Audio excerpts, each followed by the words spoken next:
Good morning students. आज की video में जो हम बात करने वाले हैं वो बात करने वाले हैं एपिथेलियल टिश्यू की। तो एपिथेलियल टिश्यू जो होते हैं वो 5 तरह के होते हैं, जो कि हैं स्क्वैमस, क्यूबॉइडल, कॉलमनर, सिलिएटेड और ग्लैंडुलर। तो इन सभी पांचों टिश्यू के बारे में हम समझेंगे। तो आइए बिना देर के स्टार्ट करते हैं। और आपसे एक रिक्वेस्ट है कि वीडियो में आप एंड तक बने रहिए। इससे क्या होगा, आपको जो टिश्यू का कंसेप्ट है एपिथेलियल टिश्यू का वो क्लियर हो जाएगा बिल्कुल। तो सेल्स यहाँ पे क्या है, यहाँ पे देख रहे हैं हम एपिथेलियल टिश्यू बनाया हुआ है। तो ये एपिथेलियल टिश्यू की सेल्स हैं, ये सिंगल लेयर सेल्स होती हैं। एपिथेलियल टिश्यू की सिंगल लेयर सेल है और ये जो सेल्स हैं ये लाई कर रही है एक बेसमेंट मेम्ब्रेन पे। ठीक है, एक बेसमेंट मेम्ब्रेन पे लाई कर रही है और ये जो बेसमेंट मेम्ब्रेन रहती है ये नॉन सेल्यूलर रहती है। ठीक है, तो आइए समझते हैं। Cells of epithelium are set very close to each other. जो एपिथेलियम की सेल्स होंगी वो क्या होंगी, काफी ज्यादा क्लोज होगी, टाइटली पैक्ड भी होगी। काफी ज्यादा क्लोज होगी और क्या होगी, टाइटली पैक्ड होगी। और जो टिश्यू है, यानी ये जो टिश्यू है, यानी यहाँ पे क्या सेल्स आपस में कंबाइन हो रही है, टिश्यू फॉर्म कर रही है। तो ये जो टिश्यू जो है वो रेस्ट करता है एक नॉन सेल्यूलर बेसमेंट मेम्ब्रेन पे। यानी ये जो मेम्ब्रेन है, यानी ये जो आप देख रहे हैं रेड कलर में, ये बेसमेंट मेम्ब्रेन है और ये क्या होती है, नॉन सेल्यूलर रहती है। ठीक है, अब it covers all the organs and line the cavities of hollow organs like stomach. तो ये जो एपिथेलियम टिश्यू होता है ये सभी ऑर्गन्स को कवर करता है। और उनकी जो लाइनिंग होती है, जैसे सभी ऑर्गन में क्या जहाँ जहाँ कैविटी होगी वहां पर क्या होगा, ये एपिथेलियम टिश्यू पाया जाएगा। तो जहाँ पे भी लाइनिंग होगी, ऑर्गन्स की लाइनिंग करनी है, तो वहां पे क्या होगा, ये एपिथेलियम टिश्यू मिलेगा। ठीक है, जैसे होलो ऑर्गन का यहाँ पे एग्जांपल है, जैसे कि स्टमक होता है तो उसकी लाइनिंग, जो स्टमक की लाइनिंग होगी वहां पर क्या होगा, एपिथेलियम टिश्यू प्रेजेंट रहेगा। अब एपिथेलियल टिश्यू जो होता है वो कितनी तरह का होता है, वो 5 तरह का होता है। स्क्वैमस, क्यूबॉइडल, कॉलमनर, सिलिएटेड और ग्लैंडुलर। तो सबसे पहले स्क्वैमस को समझते हैं। Squamous also called pavement epithelium. Squamous को क्या कहते हैं, पेवमेंट एपिथेलियम भी कहते हैं। पेवमेंट एपिथेलियम का मतलब क्या है, ये फुटपाथ की तरह होता है। यानी जैसे फ्लोर पे टाइल्स लगी होती है ना, वैसे ही क्या होता है, ये स्क्वैमस एपिथेलियम की सेल्स जो होती है वो अरेंज होती है। ठीक है, और ये क्या होता है, पॉलीगनल शेप की होती है। पॉलीगनल शेप, जैसे आप यहाँ पे देख रहे हैं ये शेप बनाई हुई है पॉलीगनल की, तो इस तरह की पॉलीगनल की शेप रहती है। ठीक है, तो यहाँ पे देख रहे हैं आप, squamous also called pavement epithelium. Cells जो अरेंज होती है वो एंड टू एंड होगी, लाइक टाइल्स होना floor. Cells are polygonal in surface view. यानी अगर आप ऊपर से देखेंगे तो सरफेस का व्यू देखेंगे तो वो कैसा रहता है, वो पॉलीगनल शेप का रहता है। ठीक है, it forms the delicate lining of cavities. और ये कहाँ पे मिलता है, ये हमें फॉर्म ये वहां पर पाया जाता है जहाँ पे क्या होती है, लाइनिंग ऑफ कैविटीज होती है। जहाँ पे भी कैविटीज प्रेजेंट है वहां पर भी क्या होगी, वहां पे ये स्क्वैमस एपिथेलियम टिश्यू प्रेजेंट रहेगा। जैसे कि माउथ है, तो माउथ की जो कैविटीज है वहां पर क्या प्रेजेंट होता है, वहां पर जो लाइनिंग होती है माउथ की कैविटी की जो लाइनिंग है वहां पर हमारा स्क्वैमस एपिथेलियम प्रेजेंट रहता है। इसी तरीके से ईसोफेगस जो कि फूड पाइप रहता है, वहां पर भी क्या हमारा, वहां पे जो लाइनिंग रहती है वहां पे स्क्वैमस एपिथेलियम की लाइनिंग रहेगी। इसी तरीके से पेरिकार्डियम यानी हार्ट में जो लाइनिंग पाई जाती है वो किसकी पाई जाती है, स्क्वैमस की। इसी तरीके से ब्लड वेसल है, ब्लड वेसल की जो लाइनिंग्स होती है वहां पर भी स्क्वैमस एपिथेलियम पाया जाता है। अब इसके फंक्शन क्या होते हैं, देखिए ये जो स्क्वैमस एपिथेलियम है इससे जो मटेरियल होता है वो ट्रांसफर हो सकता है। यानी वो गुजर के एक साइड से दूसरी साइड मूव कर सकता है। ठीक है, तो ये डिफ्यूजन का काम करता है, जहाँ पे हायर कंसंट्रेशन की वहां से लोअर कंसंट्रेशन की ओर जो मटेरियल वो ट्रांसफर हो जाएगा। ठीक है, ये लंग्स इन द एल्वियोली, यानी जो लंग्स के अंदर जो एल्वियोली होती है वहां पर ये जो लेयर है एपिथेलियम की, स्क्वैमस एपिथेलियम की जो लेयर है वो प्रेजेंट रहती है। तो वहां पर क्या होता है, जिसके कारण एक्सचेंज ऑफ गैसेस हो पाता है। इसी तरीके से जो ब्लड वेसल रहती है, ब्लड वेसल जो हमारी आर्टरीज है, ठीक है, ब्लड कैपिलरीज है, वहां पर भी क्या होता है, वहां पे भी ये स्क्वैमस एपिथेलियम, उनकी जो लाइनिंग है ब्लड कैपिलरीज की, वहां पर उन ब्लड लाइनिंग में प्रेजेंट रहता है। ब्लड की जो लाइनिंग होती है, जो वेसल्स होती हैं, ब्लड वेसल्स जो होती हैं, उनकी जो लाइनिंग होती है जैसे ब्लड वेसल हमने बनाई, ड्रॉ करी, जैसे ये ब्लड वेसल ड्रॉ करी, तो इनकी जो लाइनिंग्स होगी, ये जो लाइनिंग्स होगी, ये जो लाइनिंग्स होगी, इस यहाँ पे क्या प्रेजेंट होगा, इन लाइनिंग्स पे हमारा स्क्वैमस एपिथेलियम टिश्यू प्रेजेंट रहेगा। ठीक है, इसी तरीके से हार्ट की लाइनिंग्स में, और ये किस तरह का फंक्शन करता है, जैसे प्रोटेक्शन प्रोवाइड करता है, जिससे वियर टीयर ना हो पाए, ठीक है, टूट फूट ना हो पाए, ऑर्गन्स की डैमेज ना हो पाए। तो इस तरीके से गैस एक्सचेंज भी कर सकता है, गैस एक्सचेंज में हेल्प करता है, लुब्रिकेशन प्रोवाइड करता है, जैसे कि स्क्वैमस एपिथेलियम से क्या होगा, जो ऑयल्स होता है बॉडी के अंदर, वो बाहर निकल के हमें प्रोटेक्शन करता है, स्किन पे आ जाता है, तो इस तरीके से प्रोटेक्ट करता है, तो लुब्रिकेशन प्रोवाइड करता है। ऑयल जब सरफेस पे आ जाएगा तो वो हमें हीट, जो सनरेज होती है उससे बचाता है, तो इस तरीके से क्या रखता है, लुब्रिकेशन हमें प्रोवाइड करता है। फिर सेंसरी रिसेप्शन, यानी जो सेंसरी, जो सेंस ऑर्गन्स रहते हैं उसमें जो रिसेप्शंस रहते हैं, यानी जो रिसीव सिग्नल्स प्रोवाइड करते हैं, तो वहाँ पे स्क्वैमस एपिथेलियम क्या करता है, एक सेंसरी फील देता है, जैसे टेस्ट का अनुभव देता है, हियरिंग का अनुभव देता है। तो इस तरीके से क्या करता है, ये सेंसरी रिसेप्शन का भी काम करता है। अब यहाँ पे देखिए, यहाँ पे जो है डायग्राम बना हुआ है सिंपल स्क्वैमस का, तो सिंपल स्क्वैमस जो है ये उसका डायग्राम है।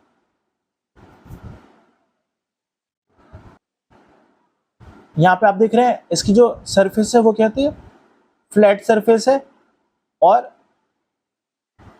सिंगल जो सेल्स हैं वो सिंगल लेयर से बनी हुई है, और नीचे क्या है, बेसमेंट मेम्ब्रेन यहाँ पे प्रेजेंट है। ठीक है, अगर मल्टीपल लेयर्स प्रेजेंट हो, अगर कई सारी लेयर्स प्रेजेंट हो एक ही लेयर के ऊपर, तो वो उसे कहलाया जाता है स्ट्रेटिफाइड। एक वर्ड ऐड हो जाता है स्ट्रेटिफाइड का, तो ये बन जाता है स्ट्रेटिफाइड स्क्वैमस एपिथेलियम। ठीक है, यहाँ पे क्या है, ये बेस मेम्ब्रेन है नीचे वाली, और ये जो ऊपर है ये क्या है, ये लेयर ऑफ सेल्स प्रेजेंट है, ये लेयर ऑफ सेल्स प्रेजेंट है। ठीक है, अब समझते हैं क्यूबॉइडल एपिथेलियम को, जो कि हमारा सेकेंड टाइप है।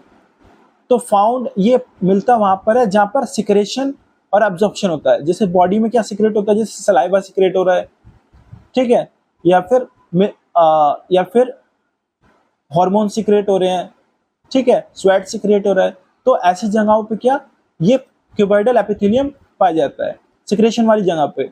अब सिक्रेशन और कहाँ पाया जाता है, जहाँ पे अब्जॉर्प्शन होता है, जहाँ पर अब्जॉर्प्शन होता है। ठीक है, अब देखते हैं अब्जॉर्प्शन कहाँ होता है। अब्जॉर्प्शन जैसे कि किडनी ट्यूबल्स होती हैं, यानी किडनी की जो ट्यूब्स बनी होती हैं, वहां पर क्या होता है, वहां पर ये अब्जॉर्प्शन का काम करता है। कौन करता है, क्यूबॉइडल एपिथेलियम जो है वहां पर अब्जॉर्प्शन का काम करता है। जैसे कि वहां पर क्या करेगा अब्जॉर्ब, वहां पे H2O अब्जॉर्ब करता है, यानी वाटर अब्जॉर्ब करता है ब्लड से। ठीक है, तो किडनी ट्यूबल्स में जो लाइनिंग रहती है वो किसकी रहती है, वो क्यूबॉइडल एपिथेलियम की रहती है, और वो फंक्शन क्या करती है, वो वहां पर जो ब्लड में वाटर रहता है उसको अब्जॉर्ब करती है। इसी तरीके से सिक्रेशन का काम भी करती है क्यूबॉइडल एपिथेलियम। सिक्रेशन कहाँ करती है, सिक्रेशन करती है ग्लैंड्स में। ठीक है, ग्लैंड्स में सिक्रेशन करती है, जैसे कि स्वेट ग्लैंड है, सलाइवरी ग्लैंड है, तो वहां पे क्या होगा, स्वेट सिक्रेट करेगी और सलाइवा सिक्रेट करेगी। ठीक है, तो सिक्रेशन का काम भी करती है और प्रोटेक्शन का काम भी करती है। प्रोटेक्शन का काम क्यूबॉइडल एपिथेलियम करती है, जैसे कि ये प्रोवाइड करती है मैकेनिकल सपोर्ट। क्या प्रोवाइड करती है, मैकेनिकल सपोर्ट, यानी हमारे जो ऑर्गन्स है उनको सपोर्ट प्रोवाइड करती है कि वह अपने प्लेस पे रहें और दूसरे ऑर्गन्स से क्या, वो सेपरेट रहें। तो वहां पे क्या, मैकेनिकल सपोर्ट प्रोवाइड करती है। अब ये क्यूब लाइक सेल्स होती है, जैसे कि आप यहाँ पे देख सकते हैं, ये क्यूब लाइक सेल्स होती है जो कि फिट क्लोजली, जो कि पास होती है। सेल्स जो होते हैं दिखने में स्क्वायर, अगर सेक्शन किया जाए यानी इसको काटा जाए, तो सेल्स जो होती है दिखने में स्क्वायर टाइप की होगी। और इसमें क्या होता है, इसमें रफली जो हाइट होती है, विड्थ होती है, और जो डेप्थ होती है वो बराबर रहती है लगभग। और जो न्यूक्लियस रहता है इसमें ईच सेल का वो लार्ज रहता है। जो न्यूक्लियस रहता है हर सेल का वो क्या रहेगा, वो बड़ा रहेगा, लार्ज रहेगा। और कहाँ पे पाया जाता है, सेंटर पे पाया जाता है। और ये अलग रहता है दूसरे टाइप की एपिथेलियल सेल से, यानी दूसरी टाइप की एपिथेलियल सेल के से ये डिफरेंस रहता है कि इसके जो सेल की शेप होती है वो किस तरह की होती है, स्क्वायर शेप, क्यूब शेप की होती है। और इसके जो न्यूक्लियस होता है वो क्या होता है, लार्ज होता है और वो सेंटर में पाया जाता है। यहाँ पर देखिए, जब कभी भी जो एपिथेलियल टिश्यू होगा वो हमेशा एक बेसमेंट मेम्ब्रेन से अटैच होगा। यहाँ पे देख रहे हैं, यहाँ पर भी क्या, एक बेसमेंट मेम्ब्रेन पहले बनाई हुई है और उसके ऊपर क्या है, ये टिश्यू की एक लेयर है, ठीक है। और ये जो लेयर है किसकी है, क्यूबॉइडल एपिथेलियल टिश्यू की, ठीक है। अब बात करते हैं कॉलमनर एपिथेलियल टिश्यू की। तो कॉलमनर एपिथेलियल टिश्यू क्या होता है, ये पिलर लाइक एपिथेलियम होता है। जैसे हम घर बनाते हैं तो घर में क्या होते हैं, कॉलम्स खड़े करते हैं ना, तो इसी तरीके से ये क्या होते हैं, पिलर लाइक एपिथेलियम टिश्यू है जिसकी लंबाई ज्यादा होती है और विथ जो इसकी चौड़ाई क्या होती है वो कम होती है। और इसमें जो न्यूक्लियस होता है वो ओवल शेप का होता है। और वह ओवल शेप का न्यूक्लियस कहाँ पे पाया जाता है, वह पाया जाता है बॉटम ऑफ द सेल, यानी सेल के बॉटम में, सेल के बॉटम में यह पाया जाता है। और कॉलमनर एपिथेलियम कहाँ पे पाया जाता है, ये फाउंड होता है जहाँ पे हाई सेक्रेटरी होती है, जहाँ पे हाई सिक्रेशन होता है, जहाँ पे हाई सिक्रेशन होता है, यानी जहाँ पर बॉडी को काफी ज्यादा जूस सिक्रेट करना पड़ता है। जैसे कि स्टमक है, स्टमक के अंदर क्या, जैसे काफी ज्यादा सिक्रेशन होता है, यानी वहाँ पे जो ग्लैंड्स प्रेजेंट है, वहाँ पे जो एपिथेलियल टिश्यू प्रेजेंट है वो ज्यादा से ज्यादा सिक्रेशन करते हैं, ज्यादा से ज्यादा एंजाइम सिक्रेट करते हैं। स्टमक में जो जूस प्रेजेंट होता है वो सिक्रेट करते हैं, ठीक है। तो वहाँ पे सिक्रेशन जहाँ पे सबसे ज्यादा होता है वहाँ पे क्या होता है, ये कॉलमनर एपिथेलियम टिश्यू पाया जाता है। और जहाँ पे एब्जॉर्प्शन ज्यादा होता है उस एरिया में भी जो है कॉलमनर एपिथेलियम टिश्यू पाया जाता है। जैसे एब्जॉर्प्शन कहाँ पे ज्यादा होता है, एब्जॉर्प्शन होता है इससे ज्यादा स्मॉल इंटेस्टाइन में, तो उस जगह पे क्या है, उस जगह पर हमारा कॉलमनर एपिथेलियम टिश्यू पाया जाता है, ठीक है। जहाँ पे हाई सिक्रेशन होगा और जहाँ पे एब्जॉर्प्शन ज्यादा होगा वहां पर कौन सा एपिथेलियम टिश्यू पाया जाएगा, वहां पे पाया जाएगा कॉलमनर एपिथेलियल टिश्यू। अब आप देख सकते हैं यहाँ पे जो है कॉलमनर एपिथेलियल टिश्यू का यहाँ पे स्ट्रक्चर बना हुआ है। ये इसका जो न्यूक्लियस है वो ओवल शेप का है और वो जो है बेसमेंट मेम्ब्रेन की, यानी जो सेल जो है यहाँ पे कॉलमनर सेल है इसके बॉटम पे क्या न्यूक्लियस प्रेजेंट रहेगा। और नीचे ये जो देख रहे हैं आप, ये क्या बेसमेंट मेम्ब्रेन है, ठीक है। और कॉलमनर एपिथेलियल टिश्यू में यहाँ पर क्या होता है, यहाँ पे आप देख रहे हैं ये कॉलमनर एपिथेलियल टिश्यू पे जो है माइक्रोविली प्रेजेंट है। माइक्रोविली क्या होती है, ये जो माइक्रोविली क्या, जैसे थोड़ा सा क्या होता है, सेल जो है ऊपर से बेंड हो जाती है, ठीक है। इसमें प्रोजेक्शंस आ जाते हैं, फिंगर लाइक प्रोजेक्शंस आ जाते हैं। तो ये क्या करती है, ये अब्जॉर्प्शन का काम अच्छे से करती है। इसका सरफेस एरिया ऊपर से क्या हो जाता है, इंक्रीज हो जाता है, ठीक है। तो सरफेस एरिया इंक्रीज होने के कारण क्या होता है, ये अब्जॉर्प्शन जो है वो जल्द अच्छे से कर पाती है। तो इस वजह से क्या होता है, इसका जो अपर पार्ट होता है, जो फ्री पार्ट होता है, फ्री पार्ट मतलब जो कि बेस मेम्ब्रेन से अटैच ना हो, जो अबव का पार्ट होता है, ऊपर का पार्ट जो होता है वो फ्री पार्ट होता है, ठीक है। तो वह वाला पार्ट क्या होता है, वहां पे माइक्रोविली प्रेजेंट रहती है, जिससे कि अब्जॉर्प्शन जो है वो ज्यादा से ज्यादा हो सके, क्योंकि ज्यादा सरफेस कांटेक्ट में आएगा, ठीक है। तो अब्जॉर्प्शन क्या होगा, ज्यादा होगा, ठीक है।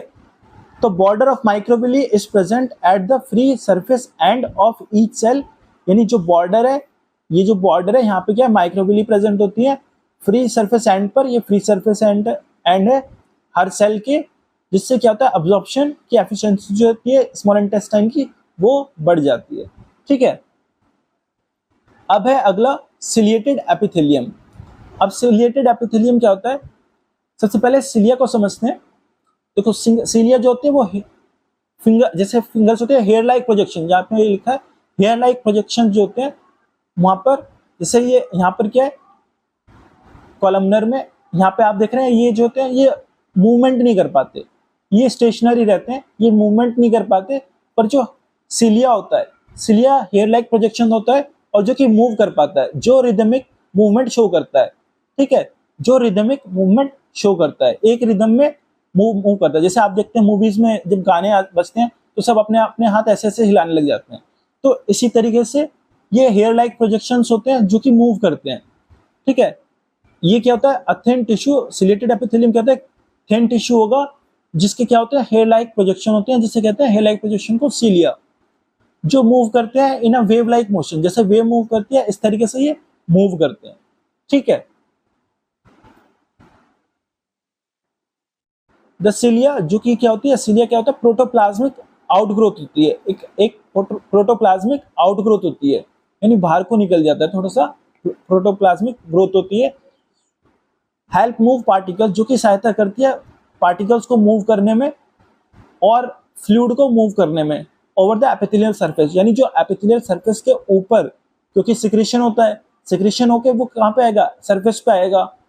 जो ये टिश्यू है ये सिक्रेशन में भी हेल्प करते हैं, तो जब सिक्रेशन होगा और सिक्रेशन करा हुआ जो मटेरियल है वो सरफेस पे आएगा एपिथेलियल सरफेस के, तो वहां पे क्या होगा, सिलिया जो होती है, जो फ्लूइड होता है, जो वो फ्लूइड सिक्रेट हुआ है उसको मूव करने में भी हेल्प करती है, या फिर कोई डस्ट पार्टिकल आ जाए, कोई पार्टिकल आ जाए तो उसको भी मूवमेंट कराने में जो सिलिया होती है वो हेल्प करती है। जैसे कि रेस्पिरेटरी ट्रैक्ट में काम, ये जो सिलिएटेड एपिथेलियम होता है ये कहाँ पाया जाता है, ये रेस्पिरेटरी ट्रैक्ट में पाया जाता है, ठीक है, सांस की नली में, और फेलोपियन ट्यूब्स, ये जो गर्ल्स में फेलोपियन ट्यूब्स होती है वहां पर पाया जाता है, और नेसल कैविटी में पाया जाता है, ठीक है, नेसल कैविटी में ये पाया जाता है।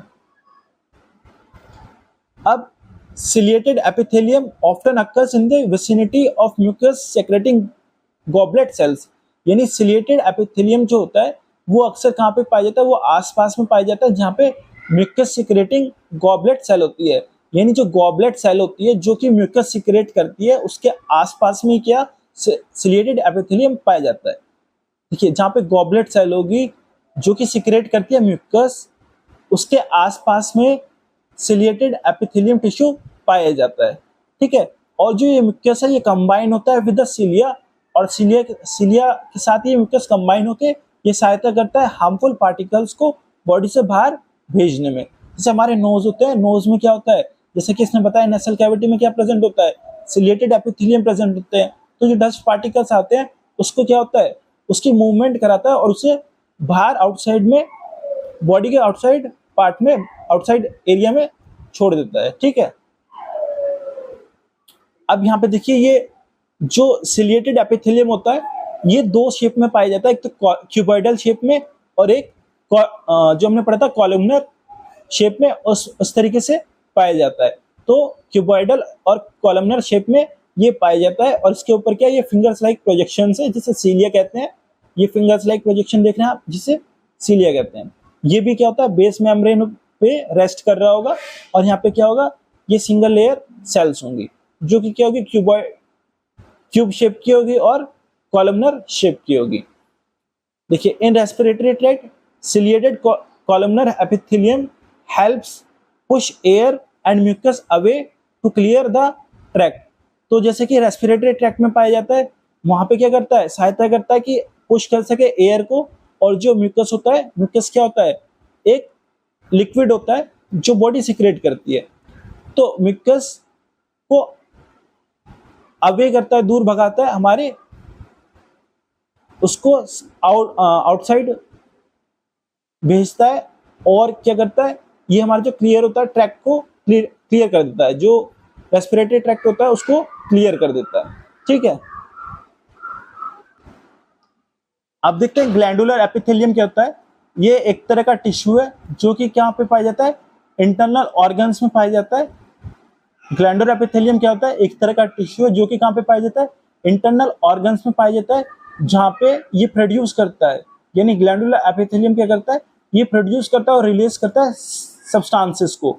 तो जहाँ पे भी सब्सटेंसेस कुछ सीक्रेट होता है वहां पर कौन सा एपिथेलियम टिश्यू पाया जाता है, वहां पर ग्लैंडुलर एपिथेलियम टिश्यू पाया जाता है। जैसे कि यहाँ पे ये सिक्रेशन का होता है, जैसे स्वेट सिक्रेट होता है, सलाइवा सिक्रेट होता है, ब्रेस्ट मिल्क सिक्रेट होता है, डाइजेस्टिव एंजाइम सिक्रेट होते हैं। तो जहां जहां पे भी सिक्रेशन पाया जाता है वहां वहां पर ग्लैंडुलर एपिथेलियम पाया जाता है, ठीक है, जहाँ पे सिक्रेशन होता है। और याद रखिए कि एक ऑर्गन में एक से ज्यादा टिश्यू प्रेजेंट हो सकते हैं, ये जो एपिथेलियम टिश्यू है वहां पे प्रेजेंट हो सकते हैं, ठीक है।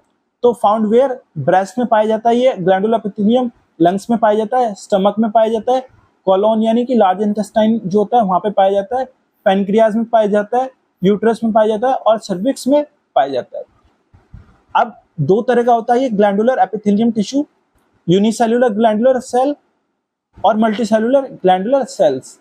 तो दो तरह का होता है, यूनिसेल्युलर होगा और एक मल्टीसेल्युलर होगा। तो यूनिसेल्युलर क्या होगा, यूनिसेल्युलर में आइसोलेटेड ग्लैंडुलर सेल होंगी, यानी सेल कैसी होंगी, आइसोलेटेड होंगी। और जैसे कि गॉबलेट सेल होती है, जैसे कि एग्जांपल क्या है, गॉबलेट सेल। गॉबलेट सेल कैसे होती है, जो कांच का गिलास आता है इसमें पिक्चर्स में दिखाते हैं, ड्रिंकिंग पर्पस के लिए यूज करते हैं। तो इस तरह के क्या होता है, गॉबलेट सेल होती है इस शेप की, जैसे कि आप यहाँ पे देख रहे हैं। यहाँ पे क्या है, ये एलिमेंट्री कैनल है और एलिमेंट्री कैनल से अटैच है ये स्टोमक। तो यहाँ पे क्या है, ये गॉबलेट सेल है, ठीक है। यहाँ से क्या करेंगे, ये सिक्रेशन करेंगे और सिक्रेशन कहाँ स्टोर होगा, इन गॉबलेट सेल में इंडिविजुअली सिक्रेट होगा। इसका सिक्रेशन इस सेल में सिक्रेट होगा, इसमें प्रेजेंट होगा, इसका सिक्रेशन इसमें प्रेजेंट होगा, तो और इसका इसमें प्रेजेंट होगा, यानी सब इंडिविजुअली सेल्स का जो स्टोरेज होगा सिक्रेशन का अलग अलग होगा, ठीक है। वो अलग अलग जगह सिक्रेट कर रहे हैं, ठीक है। तो ये आइसोलेटेड ग्लैंडुलर सेल क्या होगी, यूनिसेल्युलर में क्या होगा, आइसोलेटेड ग्लैंडुलर सेल्स होंगी, जैसे कि गॉबलेट सेल जो कि पाई जाती है एलिमेंट्री कैनल में। इसी तरीके से मल्टीसेल्युलर ग्लैंडुलर सेल्स होंगी, जो कि क्या होता है, यहाँ पे क्या होगा, क्लस्टर ऑफ सेल्स होगा, सेल्स का क्लस्टर होगा। जैसे कि आप देख रहे हैं यहाँ पे कई सारी सेल्स का क्लस्टर है और वो सारी सेल्स क्या सिक्रेट कर रही है, वो एक ही प्लेस पे अपना जो सिक्रेशन है वो प्रोड्यूस कर रही है और वो आउटसाइड में फिर सरफेस से निकलता है। तो यहाँ पे कई सारी सेल्स मिलके एक ही प्लेस पे सिक्रेट कर रही है, तो वो हो जाएगा मल्टीसेल्युलर ग्लैंडुलर सेल्स हो जाएगा, ठीक है। जैसे कि यहाँ क्या होता है, सलाइवरी ग्लैंड्स में होता है, ठीक है, जैसे कि सलाइवरी ग्लैंड्स में होता है। तो आशा करता हूं कि आप सभी को जो है ये एपिथेलियम टिश्यू समझ में आया होगा। तो अगर किसी को डाउट हो तो वो कमेंट में कमेंट कर सकता है, ठीक है। तो उसका रिप्लाई हम जल्द से जल्द आपको प्रोवाइड करेंगे। तो आज के लिए बस इतना ही। अगर वीडियो पसंद आई हो तो लाइक, शेयर एंड सब्सक्राइब कीजिए चैनल को। जय हिंद एंड जय भारत।